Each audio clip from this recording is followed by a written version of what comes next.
Welcome back to another HOF research session, week 7 NFL. Boys, we got to do a little bounce back from last week. Wasn't our best week. So we've been, digging through the data, looking for some fire picks, and we're going to kick it off with some straights. I'm going with Daniel Jones, under 1.5 passing touchdowns, offered at minus 125. And Brian, if you go down to the graph, some of you will be like, oh, he's hitting the last two. Here's what I'm here to tell you. Still hitting 67% of games this season. If we look at road games in particular, Jones has failed to reach this mark in both road games, which I know is a small sample size, but he faces the Chargers, who have a really strong pass defense, specifically allowing the third fewest passing touchdowns in the NFL.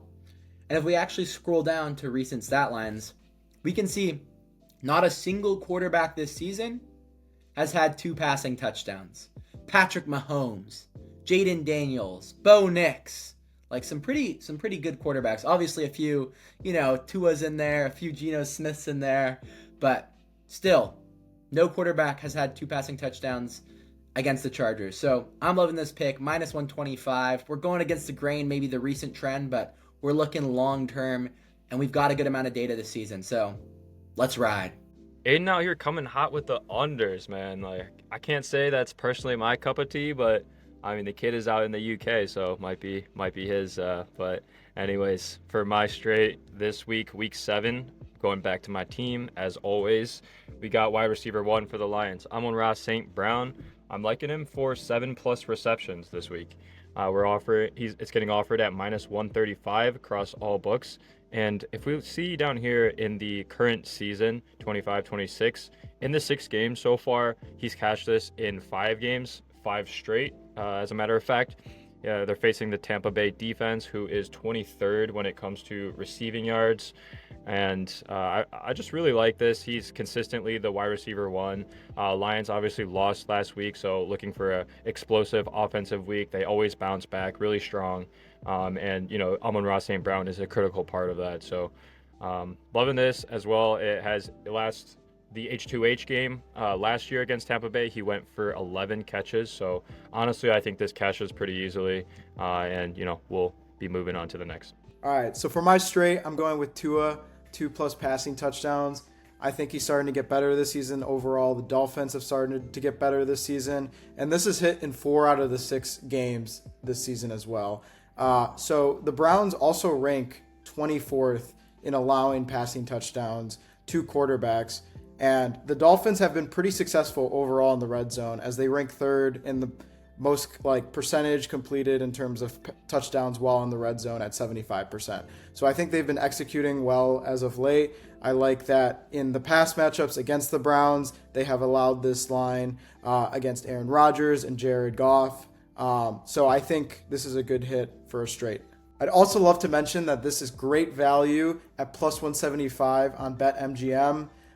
Really gonna up the ante here, try to win us some big money. Moving over to our parlay section now. I've gotten really surgical this week with a nice little 3-man. Kicking it off with Bo Nix, 10+ rush yards. Has hit in 83% of games this season, 5 of 6. And he's actually tied for the second most carries per game on the Broncos if we go over to the usage share chart. Nice little pull there as well for Nix. And then the final thing to check would be the recent stat lines, Brian. We can see actually 5 of 6 quarterbacks this season to face the Giants have cashed. And I'd say Nix is a pretty strong rusher, stronger than some of the ones that have actually cashed as well. So loving that one. Moving over to Courtland Sutton, 50+ receiving yards. This was a tough one for me because he kind of cost me on a bet last week. But I'm going back. I trust Sutton. He's pretty reliable. 50+ receiving yards hitting 4 of 6 games this season. He averages the most targets on the Broncos, 6.7 per game. So he's a clear wide receiver 1 for them.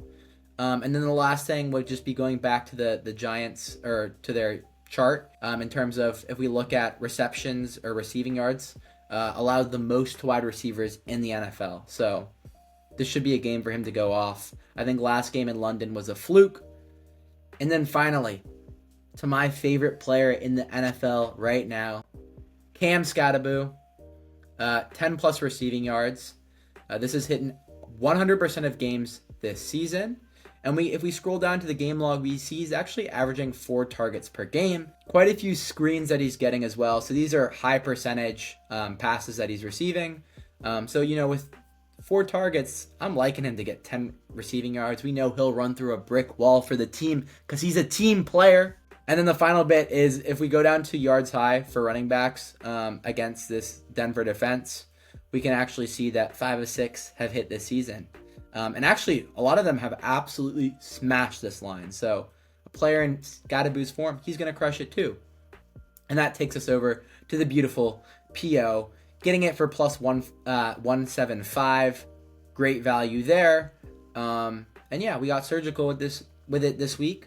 Let's see what the boys got next. So on my parlay, starting off with Ashton Genty for 40 plus yards.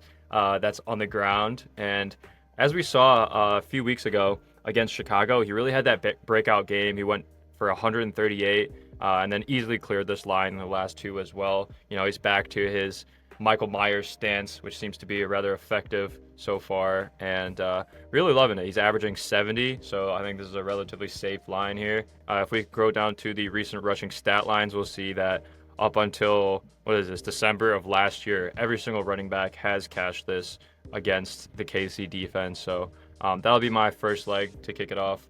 My second leg is going to be Drake May of the New England Patriots, him for 200 plus pass yards. So scrolling down here, we'll see 200 pass yards. He's cashed this in every single game so far this season.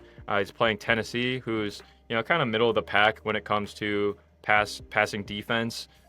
He's averaging 250 pass yards per game thus far. The last 2, he's gone over 250 as well. And then, we'll see that outside of the, Geno Smith, he's an exception, we'll call it. But outside of that, so far this season, basically every quarterback has cashed this line against Tennessee. So loving that. And then that'll bring me to my final pick, which I don't know if anybody's surprised. If you are, you shouldn't be. We got the Detroit Lions for a money line. Honestly, I love this. They're playing against the Bucks, who, to be fair, they are doing really well this year. I think they're 5-1 so far. But keep in mind that the Detroit Lions, they're playing at home, which is a big advantage, especially for us. And then 2, they have never lost 2 games in a row since the last 2 seasons. So you'll see right here, this is like the end of the last season, and then this is the opener, so I don't really count that. But outside of that, haven't lost 2 games in a row, particularly at home. I think this is a no-brainer. And if we look over at our parlay optimizer, we're getting this for plus 150 roughly. This is what I'm rocking with. We're going to get back on the winning train. For my first pick, I'm going with Justin Herbert, 22 plus completions. This is hit in 5 out of 6 games, averaging just over 24 completions a game. This is also cashed in a similar matchup against the Commanders, who also rank as a top offense and below average passing defense, similar to the Colts here, as you can see from the filters that Brian's applying. I'd expect both of these offenses to be facing off in kind of a high-scoring affair, so he'll look to throw the ball a lot and complete a lot of passes. And the Colts also rank 21st in passing yards allowed, and this mark has also cashed for at least the last 5 QBs that have faced the Chargers, including some less talented QBs such as Geno Smith and Jacoby Brissett, and even young QB rookie Cam Ward. So I think Herbert's a better talent, and I think he'll get these completions. For my second pick, I'm going to go with CJ Stroud, 200 plus passing yards. This is hit in 4 out of the 5 games this season and 71% of games since the start of the last season, while averaging 215 passing yards this season. I love the matchup here. Surprisingly, the Seahawks actually ranked 28th against the pass so far this year, and they've been riddled a bit with injuries, which hasn't helped their case. Given how strong their offense has been, I think the game script will force Stroud to air it out a bit in this one. And if we filter by the teams with similar matchup grade rankings as Brian is doing there, we see that Stroud has cleared this mark against Baltimore and the Bucks this year. This line has also cleared for all quarterbacks this year that have faced Seattle, so love the matchup there as well. For my last pick, I'm going to do Falcons covering the 3.5 spread. This is covered in 4 out of 5 games this year. They've also been coming off 2 impressive wins against the Bills and Commanders, And if you filter by the games in which they've faced similarly ranked opponents, they've covered in all 4 games this season.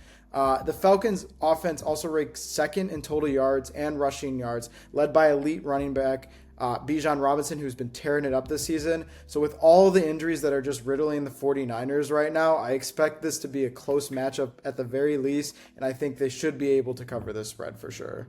If we go down to the parlay optimizer, we can see that we see a lot of greens here. Love the hit rates on these for this season and the implied odds that we're getting. We're getting the overall odds at plus 223, but our implied odds are plus 104, so we got an edge there. And you can get that parlayed submitted through DraftKings. So these are my 3 picks. I think this is a lock for this week.